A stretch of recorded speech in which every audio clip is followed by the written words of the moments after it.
ছোটবেলায় জানো তো এরকমই ডিম আলুর ভর্তা মেখে ভাত খেতে দিত মা। আর সেটাই খেয়ে আমরা স্কুলে যেতাম। আর এখন জানো তো কোথাও গিয়ে আমিও আমার মায়ের মতো ছেলে মেয়েদের খুব তাড়া থাকলে না এরকমই ডিম আলুর ভর্তা মেখে ওদের ভাত খেতে দিই, আর ওরাও খেয়ে বলে কি খুব অমৃত হয়েছে। তাই দেখো আমি কি করেছি, কিছুটা আলু সেদ্ধ ফ্রিজে ছিল, তা সেটাকে আমি গরম জলে দিয়ে আর একটু গরম করে নিয়ে ছালটা ছাড়িয়ে নিলাম।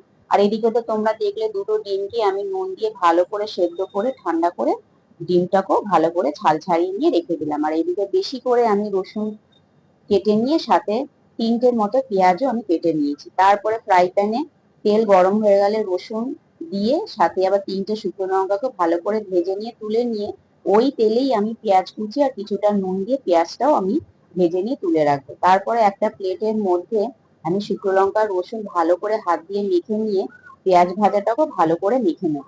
মেখে নেওয়ার পরে আমি আলু আর ডিমটাও সাথে খুব ভালো করে মেখে নেব।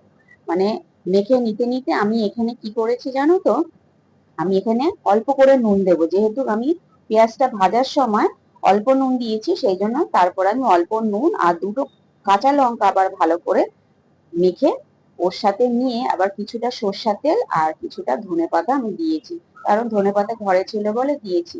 আর ভর্তা জিনিসে ধনেপাতাটা দিলে খুব ভালো লাগে। এত অমৃত হয়েছিল না গো, কি বলবো, গরম ভাতে খুবই অসাধারণ লেগেছে। তা তোমরাও কিন্তু একবার এইভাবে ডিম আলুর ভর্তা দিয়ে ভাত মেখে অবশ্যই খেয়ে জানিও কেমন হয়েছে। ঠিক আছে, তাহলে চলো টাটা।